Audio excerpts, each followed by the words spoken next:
or other top wellness and bikini athletes would be the biggest names in bodybuilding, but I guarantee that the casual fan observer of fitness could only name Seaborn. They was acting out. This. I don't want to read the whole thing because it ain't really so much about them. It's about you. But yeah, that's what I was talking about. They was acting up and all that stuff. So yeah. But we could talk about that later on. But like, how did you get into the sport of bodybuilding? That's a good question. Long story short is just I wanted to see a change in my physique. I have been, lifting weights for a few years, really inconsistent. I went to the gym every day, but I didn't train consistently. I didn't have a consistent regimen or a consistent split of any sort.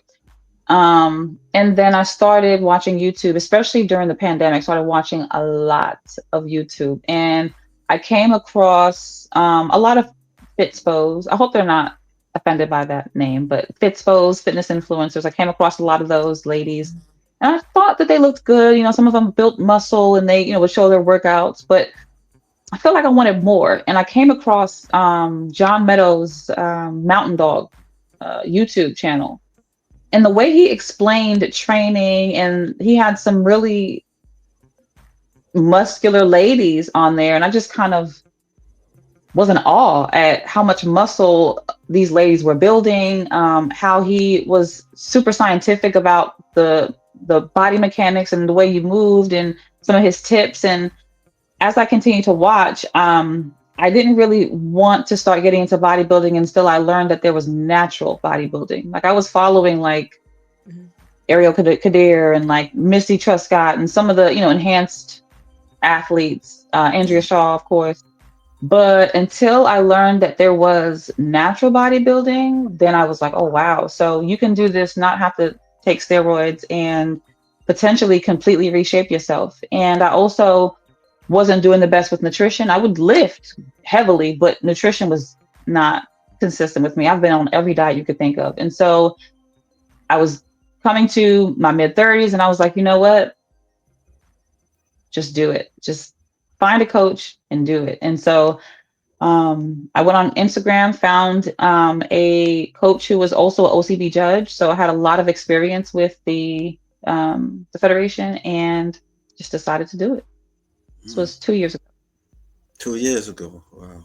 Mm-hmm. So how was the journey so far, like with the prep and just dieting and all that stuff? How your coach and training you or She's actually in Alabama. I'm in North Carolina, so we don't get to see each other often. It is through online, but I'm already pretty well versed with training, so that was helpful.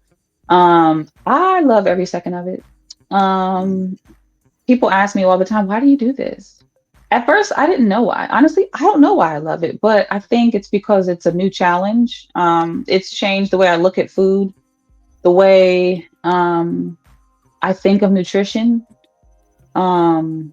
my physique, of course, my body, my health. Just it's changed everything. The way I deal with challenge or opposition, my patient, my patience. Lord, because us East Coasters, we a little Your little time. impatient. yeah, I Um, got you. Your time is very I you valuable. got you know, there. Yeah.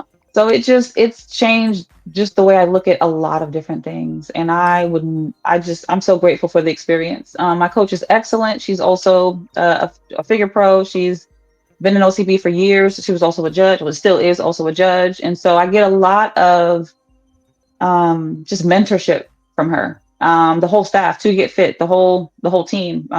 They're all just very open with their information, and this journey has just been amazing. I've been able to help people along the way with, how to eat, how to track your food, why it's important to know what you eat and how much you eat. Just amazing stuff. Okay, Nicole, you got something to ask or tell or anything like Oh, that?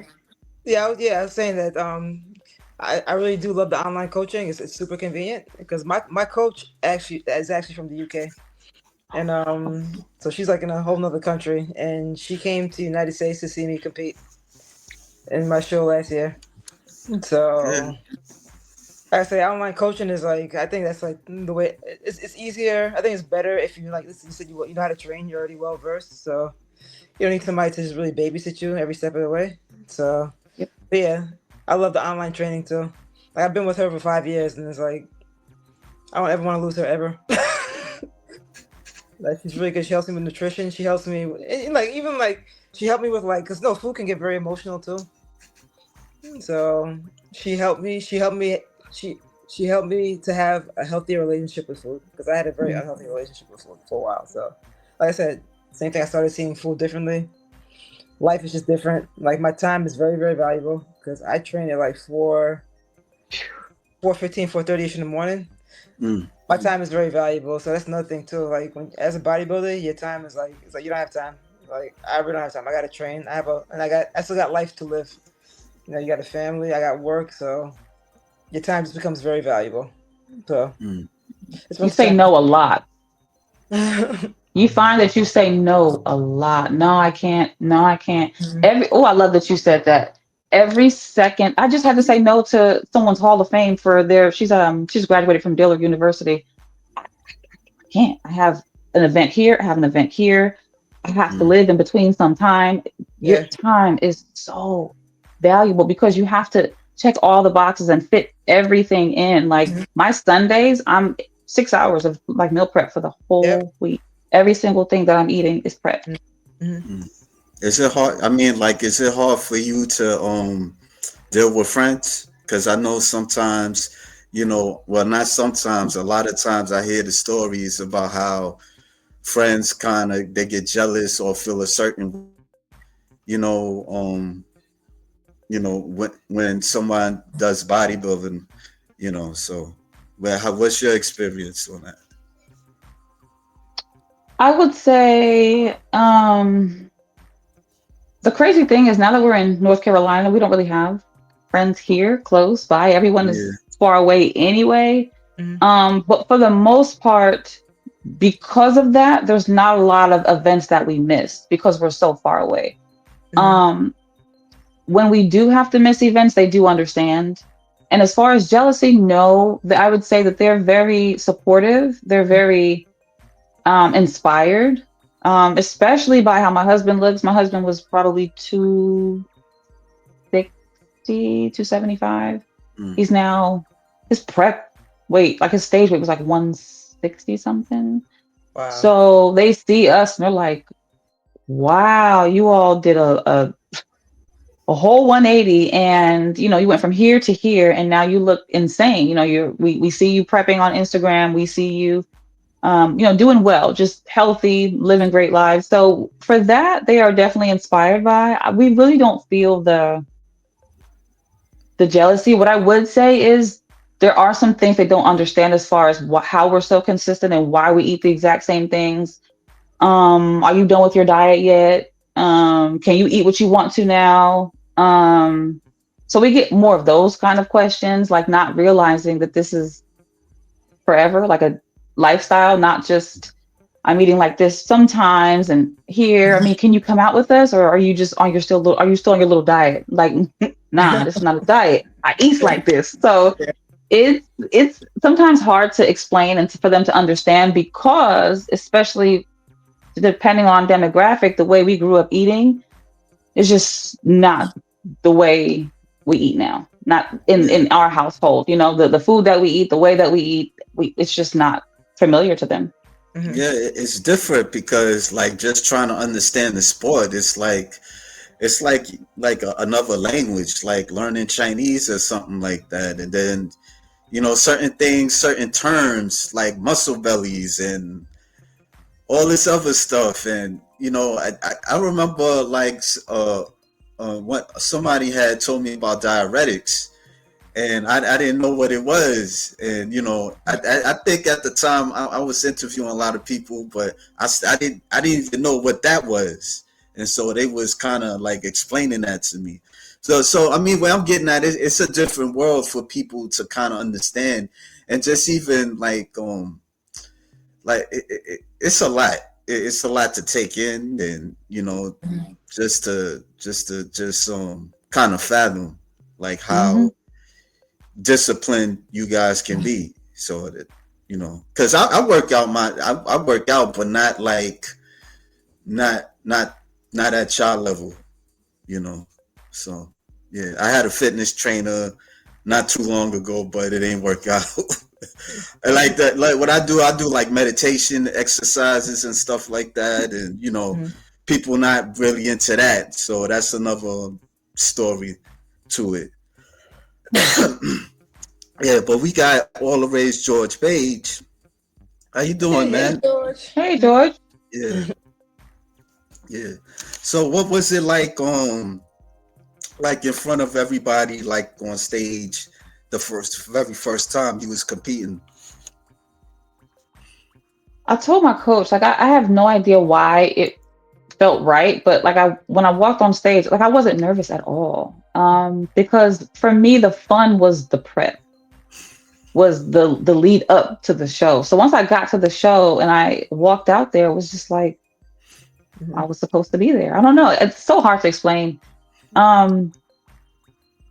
It was almost quiet. Like I heard the judge, I could barely see. So it was just like almost like I was in the dark in my garage with one person just calling out quarter turns. Like it was just so, I don't know. It's hard to explain, but it was, I was not nervous at all, at all. It was like I was supposed to be there. I think also the expediter was amazing. Todd, if you ever get Todd as an expediter, he is A1. And he actually was for my first two shows, expediter. And then the ladies backstage, of course, like just someone helped me with my necklace. I tied someone's shoes. I let someone use my bands to pump up. Like all the lead up to getting on that stage was just so amazing that once I got there, it was just like, oh, here we are, supposed to be here. Yeah, I think backstage like a whole nother. Backstage is like so much camaraderie backstage. Like backstage, like that, like the OCB show I was at, like the female athletes, like we really bonded with each other. Most of us, you had some that were kind of like just to themselves, but you know, everybody has their process. You know, maybe some of them were nervous or, you know, they just didn't feel comfortable talking to anyone. But like for the most part, like we really bonded. Like you said, people were helping each other. Like I was hysterical because I didn't hear them call figure, and I need to get oiled up. I was like, oh my god, you gotta oil me up, and then I had to pump up. I didn't pump, and then the band I was pumping, like the band like fell off my foot and like hit me in the face. What an experience! It was hysterical. I was like, oh my god. But everybody was cool. I was like, don't worry, we got you. You was nervous? I was nervous because remember that's last year was the first show I did in 5 years. Yeah. So it was just like because I went out. The first time we went out, you saw it. The first time we went out, I think it was 40 and up was the first time we went out. So 3 of us went up. But after I did that, then I felt good.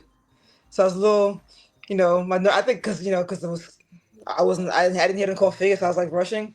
I didn't want to miss, my chance to compete. So I think I was just a little nervous and started behind that, and I wasn't really pumped, and the band hit me in my face or whatever. So, but I think after they called 40 out, but after they called 40, after the first time I went on stage, I was good. I was like, okay, I'm good. I just had to get used to it again. So.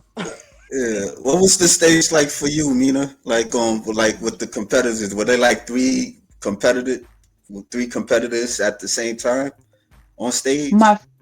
My first show, I want to say that. Let me see. Matter of fact, where's the picture? I had it somewhere. The first show, I want to say there was 4 ladies. Second show, 5 ladies, and I got lucky because we went to a show and saw a show prior, and it was like 3 figure girls. So I would not have gotten. Well, I think they change it. I would not have gotten my pro card. One of the shows we saw prior, which is whole nother topic and whole nother issue.